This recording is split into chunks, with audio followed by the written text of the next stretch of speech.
Olá, sejam bem-vindos a mais um podcast Neuróbicos, num oferecimento da Universidade do Brincar, um portal de conhecimento em educação que funciona no modelo Netflix.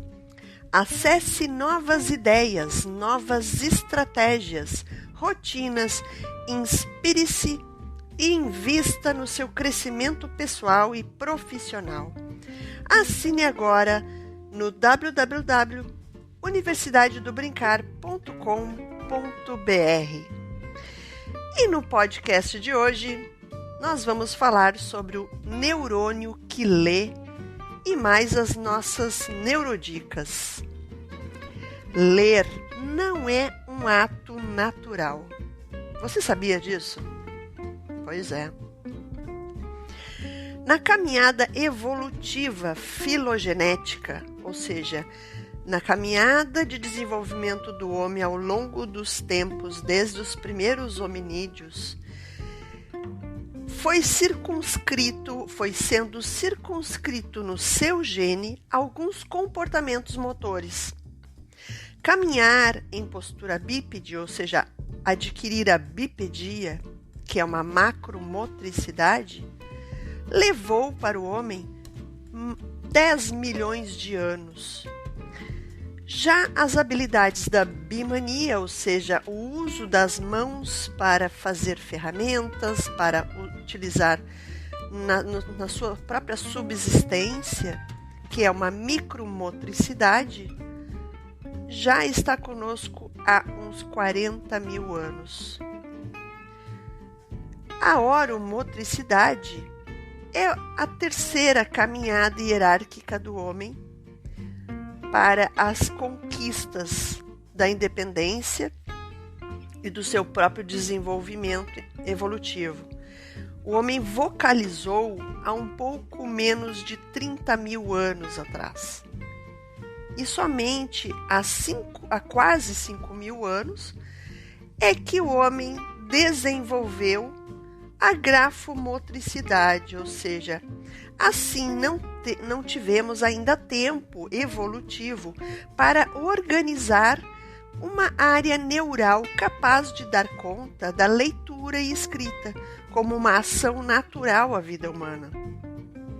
A rede da linguagem oral, por exemplo, possui, ao que se indica, uma arquitetura neural disponível a cada um de nós, desde que nascemos, já que todos os seres humanos tornam-se capazes de falar sem grandes intervenções ambientais estruturadas. Apenas na interação cultural com a sua linguagem nativa, ele vai adquirindo por imitação todas as nuances e os fonemas necessários para aquela língua onde ele está sendo criado. Então, todos, até as pessoas nascidas surdas, são capazes de falar, entrando aí a questão da leitura do movimento oromotor humano e a imitação. E é sabido que as regiões do cérebro envolvidas na fala e na compreensão da fala ou linguagem falada são, respectivamente, as áreas de Broca, que é da motricidade da fala, e a área de Wernicke, responsável pela compreensão verbal. Ambas, as duas, ficam no hemisfério esquerdo do cérebro humano. Então, lembrando um pouquinho de que acabei de falar que é um envolvimento cultural, nós temos alguns casos já relatados, como Jean Itard, que é um grande que contribuiu muito, um grande teórico, foi pedagogo, médico, foi o pai da educação especial. Ele contribuiu muito para o entendimento da linguagem quando recebeu um menino chamado o menino selvagem de Savaillon, da floresta, na França, que foi abandonado numa floresta e viveu muito tempo com animais. E ele vocalizava, ele não tinha uma fala entendível quando ele foi capturado do mato, né? Então, o Girard começou a educá-lo e ele veio a falar. Então, foi se desenvolvendo essa vocalização humana juntamente com a consonantação através do convívio com os humanos. Antônio Damasio, 1992, que é um grande teórico que trabalha também com essa linha da neurociência, português, ele refere que existem 3 sistemas funcionais envolvidos na linguagem.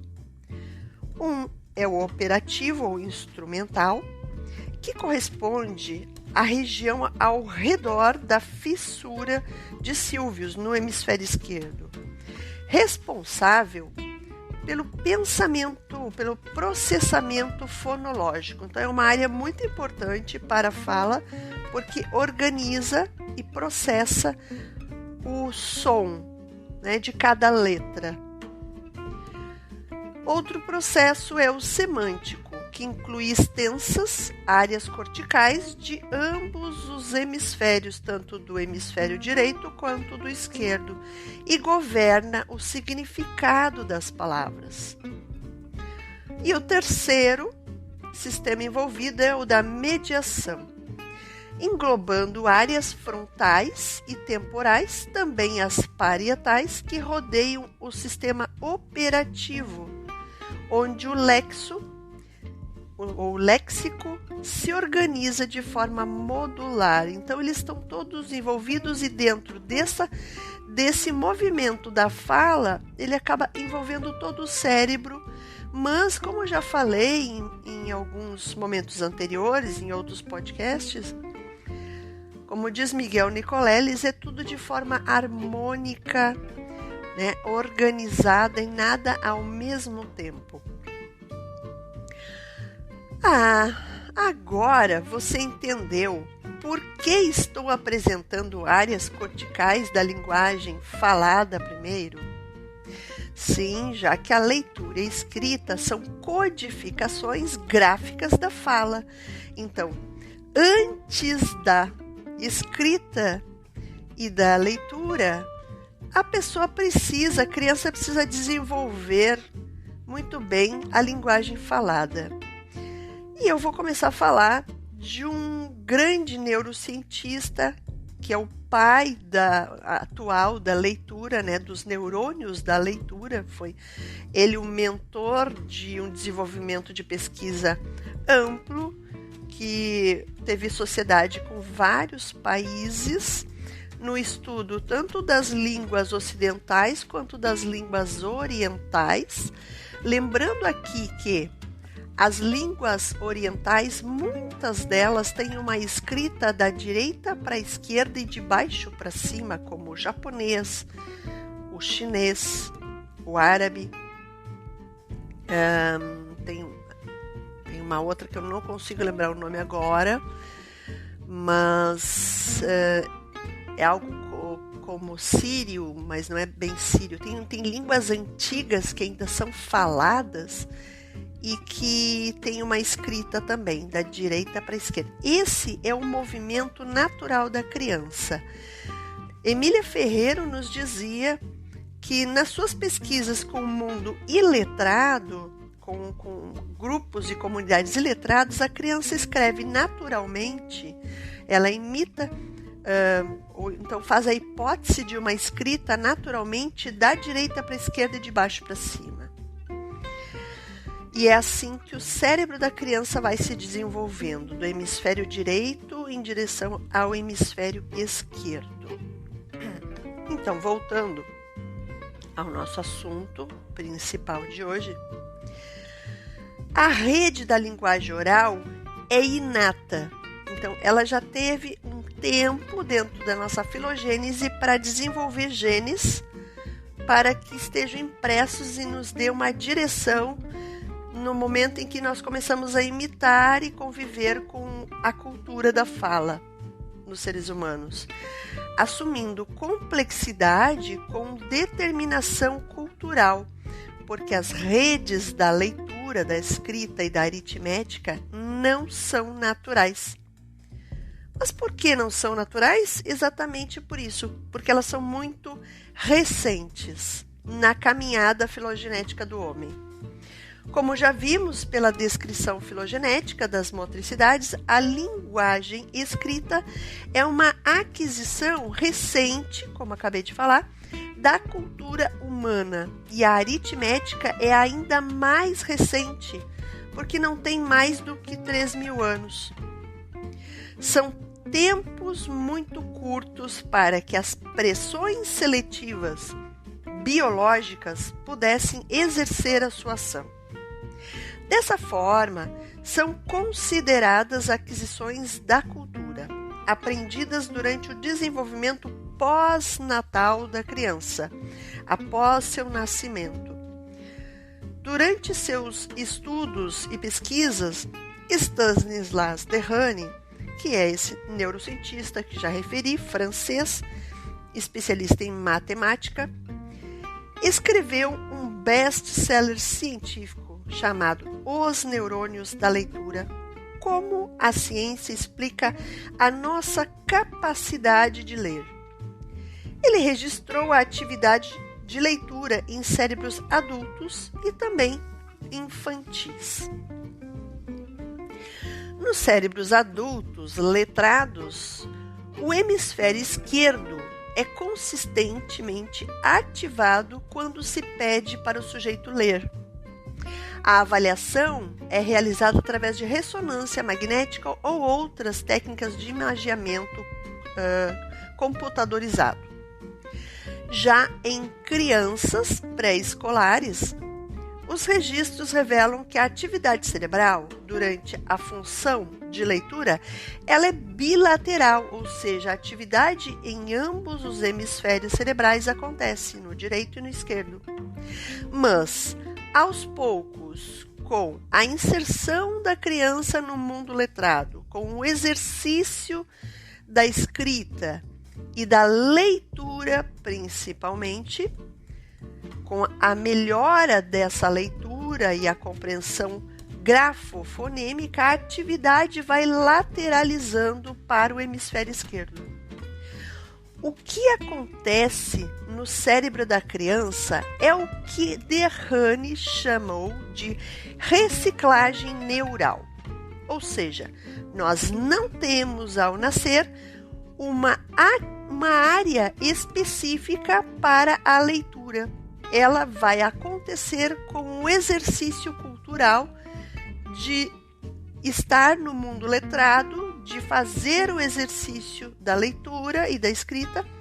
Uma área específica vai se reciclar para fazer a ação de ler e para começar a absorver os códigos das letras, os códigos fonêmicos e gráficos.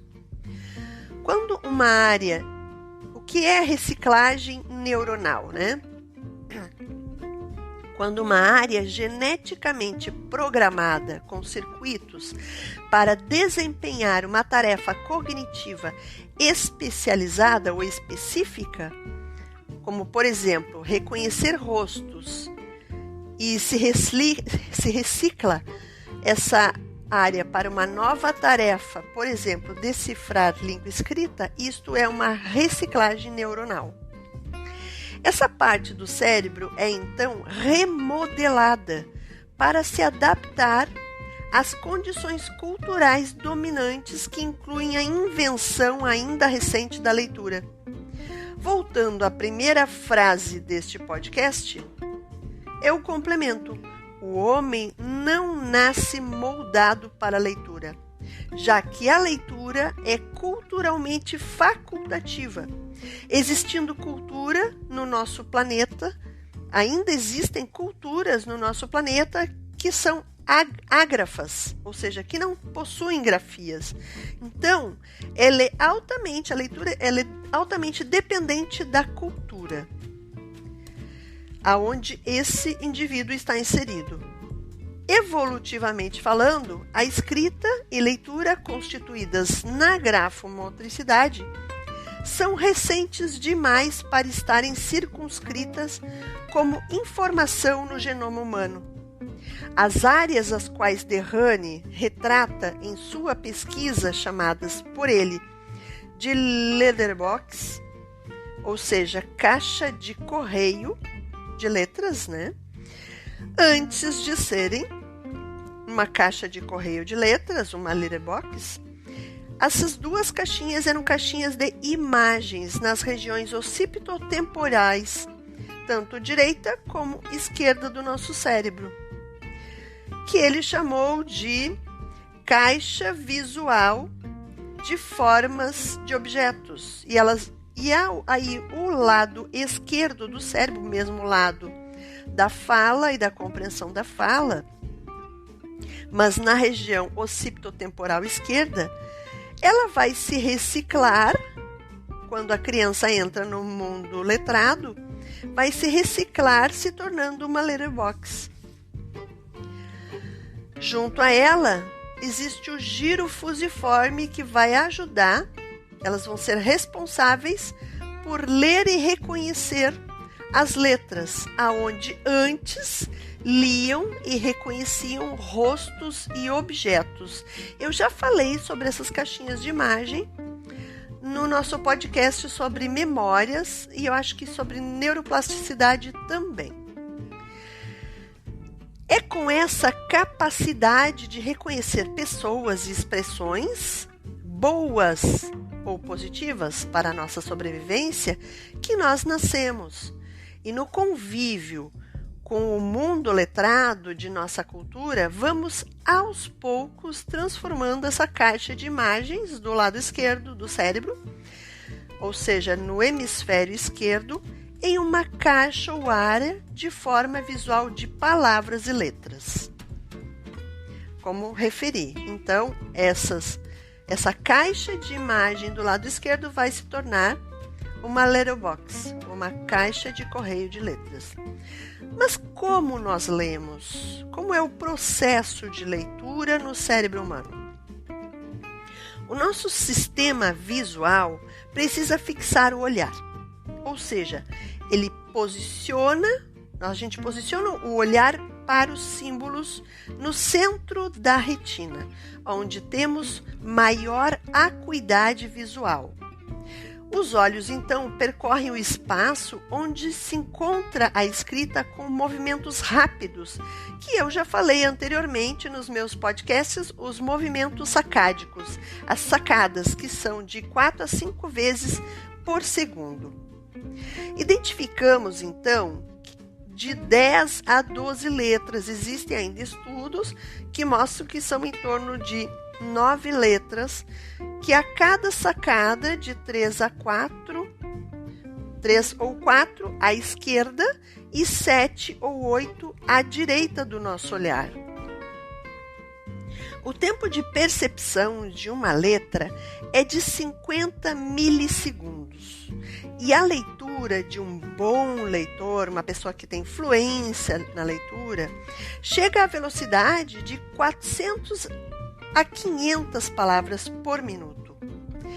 Cada vez que nosso olhar pausa, não conseguimos identificar senão uma ou duas palavras. Apenas o centro da retina. A fóvea é o órgão que tem uma resolução suficientemente boa para permitir o reconhecimento de letras pequenas. Então, como funciona a leitura? O leitor passa os olhos na palavra e a pronúncia e os significados são ativados de imediato. O reconhecimento automatizado vai levando o leitor à proficiência. As palavras se dividem em milhares de fragmentos pelos neurônios da retina. A cadeia de letras vai sendo reconstituída antes de ser reconhecida.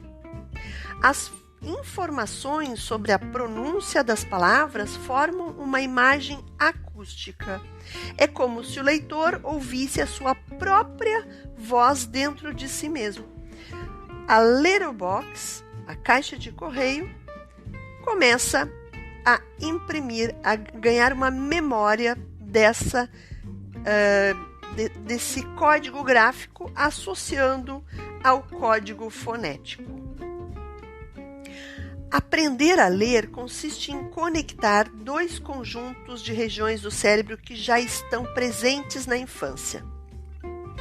São o sistema de reconhecimento de objetos, aquela caixa de imagens, e o circuito da linguagem, que é a área de Broca, que é da motricidade da fala, e a área de Wernicke, da compreensão da linguagem falada. A aquisição da leitura envolve 3 fases principais. O primeiro estágio, que é pictórico, é um breve período em que as crianças fotografam, elas printam com o seu olhar algumas palavras. O estágio fonológico, onde aprendem a decodificar os grafemas em fonemas, ou seja, o código escrito, o símbolo escrito da letra para o som da letra. E o estágio ortográfico, onde o reconhecimento de palavras se torna rápido e automático.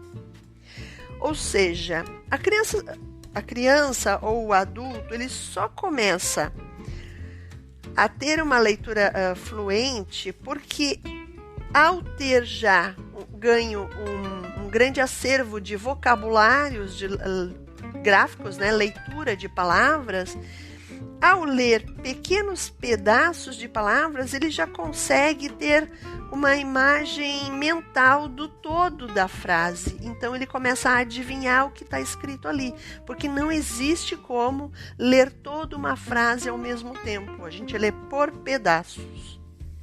Então, se a criança ainda não tem fluência, ela não irá fazer essa imaginação, de toda uma frase. Em resumo, nosso córtex não evolui especificamente para a escrita. Em vez disso, a escrita evoluiu para se ajustar ao córtex. E isso eu posso trazer num próximo podcast, a filogênese da escrita, dos nossos códigos escritos. Porque nós chegamos num aperfeiçoamento ao nosso córtex de códigos de escrita, onde hoje, ainda no mundo moderno, no século XXI, temos o uso de códigos escritos muito antigos em determinadas comunidades do mundo. Vamos então agora às neurodicas para leitura, para aprimorar e para ensinar nossas crianças hoje. Então, nossas neurodicas são um oferecimento da Universidade do Brincar. Venha aprender conosco em diferentes áreas: gestão pessoal e financeira, educação, brincadeiras e jogos, dicas de psicanálise, educação física, psicomotricidade, educação infantil, coach e neurociências. Faça a sua inscrição mensal por R$ 59,90 ou semestral com um descontão. Acesse o link www.universidadedobrincar.com.br, a única universidade da ciência do brincar. Nossas neurodicas de hoje, como primeira neurodica: desde bebê, a criança deve ter acesso ao exercício de deslocar um objeto da sua esquerda para a sua direita, porque a direção da escrita é arbitrária ao cérebro e o desenvolvimento da criança. Por isso, eu referi que os povos, principalmente do Oriente, tem uma escrita ainda rudimentar, ou seja, da direita para a esquerda. A nossa forma de escrita ocidental, que é nativa, que veio, né, originária de Roma, latina, que vem de Roma, que vem dos fenícios também, ela já foi escrita da direita para a esquerda. Foi ao chegar em Roma que houve um movimento inverso de se escrever da esquerda para a direita e as letras também ficarem direcionadas da esquerda para a direita. Então, essa é a primeira dica de hoje. Desde bebê, a criança tem que automatizar o movimento de transpor as coisas, os objetos, da esquerda para a direita. Segunda neurodica, desde bebê, a criança deve ter acesso a adultos que lhe contem histórias, passando o dedo em cada palavra que está sendo lida. E a criança, o que faz? Ela vai seguindo com o olhar dela a sua mão. Lembram dos movimentos sacádicos? Pois é, ela está aprendendo o movimento da leitura. Ela quer entender como é que aquele adulto está olhando para aquele papel cheio de signos e está reproduzindo, né? Está traduzindo para a criança uma história. Então, é necessário que o adulto vá passando a mão por debaixo do que está sendo escrito, da esquerda para a direita, de cima para baixo, para que a criança vá imprimindo esse modo arbitrário que é a nossa leitura escrita. Arbitrário para o cérebro da criança. Terceira neurodica de hoje, brincar com música de rima, de trava-línguas, de brincadeiras de sons, sons que nem sempre são sons que têm um significado, né? Existem muitas brincadeiras que trazem diferentes sons, estalos da língua, estalos inclusive da bochecha, do uso da oromotricidade, né? Aperfeiçoar essa oromotricidade, brincar com o movimento da boca, do céu da boca com a língua, são muito importantes.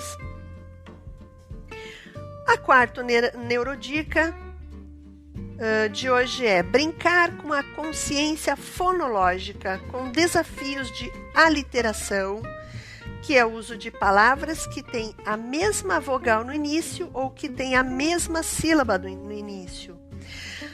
Também brincar com a adição silábica ou fonética, que é, por exemplo, dando um exemplo aqui, caco mais ma no começo dá macaco, ou oca mais f, que é o F, no começo dá foca. Brincar com a subtração silábica e fonética, como, por exemplo, decolar menos de fica colar, ou boi menos b fica oi. Quinta neurodica, começar os ensaios de escrita em tamanho macro. Em tamanho macro para que com o tempo a criança vá reduzindo esse desenho da letra até chegar às linhas do caderno. Desenhar, brincar de desenhar com giz no piso, na laje, desenhar na caixa de areia com areia bem rasinha, onde a criança consiga, ao desenhar, ver o fundo, né, da caixa. Desenhar com palitos ou com o dedo mesmo na areia da praia, na terra. São maneiras sensoriais da criança ir ganhando um fluxo do movimento da escrita. Também fazer um relevo ou fazer o desenho da letra em lixa, colocar num papel, num cartão ou então numa madeira para a criança ir passando o dedo pela lixa no desenho da letra. Isso vai imprimindo nos quimioceptores e no tato dela o desenho, né? Então você vai estar usando a neuroplasticidade transmodal, trazendo então o estímulo tátil junto com o visual, e a criança pode falar o som ao mesmo tempo. Então são 3 estímulos sensoriais sendo utilizados para ganhar a memória do desenho da letra. Nossa neurodica número 6.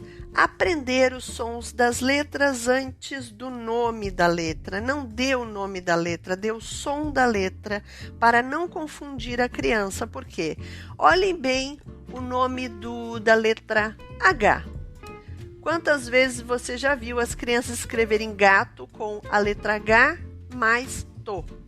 Por quê? Porque ela está traduzindo, ela está levando para o código escrito o som da letra. Ela está lhe mostrando que é o som da letra que importa. E hoje, inclusive nos estudos de Stanislas Dehaene, ele fala que o melhor método para o cérebro da criança é o método fônico, o som das letras, não trazendo aí o nome da letra, e que o método global ele causou uma grande confusão na alfabetização moderna.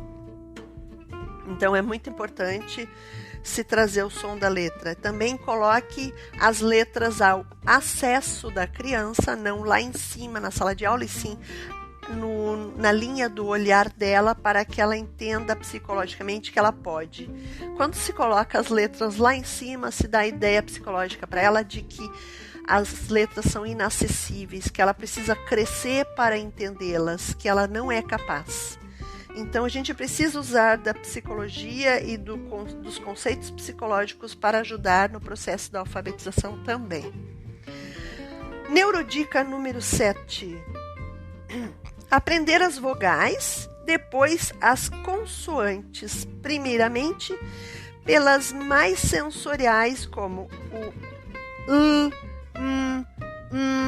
r, s, v, f, ou seja, as letras L, M, N, R, S, V, F. Essa é a forma de se ensinar o código escrito pelo desenvolvimento da fala.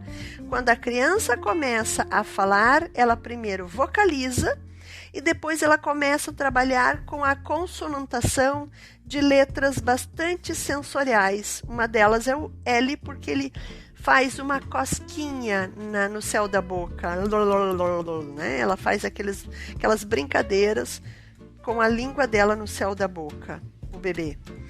E vem de mamãe, né? São as primeiras palavras que ela começa a esboçar. De não, porque o adulto adora dizer não para ela, né? Num podcast eu vou falar sobre essa questão do não, porque ele é um organizador da psique e ele não pode ser falado a toda hora, a todo momento. Ele tem que ter um sentido e também acompanhado de uma entonação de voz, de uma simpraxia, que é um conteúdo teórico estudado por Alexander Luria, o pai da neuropsicologia moderna. Então, seguido dessas letras consoantes sensoriais, mais sensoriais, por último é que você vai ensinar os sons do k, g e b, que são letras oclusivas, né? Quem estuda fonoaudiologia sabe que elas são letras oclusivas, são as mais difíceis, mas infelizmente são das primeiras consoantes que são apresentadas na escola para a criança. Isso é um grande erro se nós formos desenvolver pela forma mais fácil, que é o desenvolvimento da fala. Se a gente apresentar a leitura escrita pelo desenvolvimento da fala, a gente vai ter um resultado muito mais rápido e fácil. A 8ª neurodica de hoje é apresentar 2 tipos de letras para a criança, não apenas um só. E ela pode escolher qual, intuitivamente, ela vai ter uma inteligência corporal que vai lhe levar a escolher a letra mais fácil para ela. Ou a bastão em cursiva, ou Arial e cursiva, ou bastão e Arial. Aí depende muito também do currículo e da cultura local e da cultura da escola, né? Mas apresente 2 tipos de letra para que a criança possa ter essa possibilidade de escolha. A criança então escolhe qual lhe dá desejo de usar como código gráfico da fala.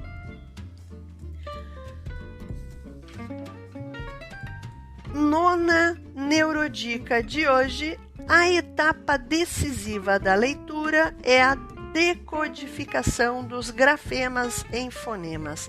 É a passagem de uma unidade visual a uma unidade auditiva. E a 10ª neurodica é: faça jogos simples que preparam a criança para a leitura.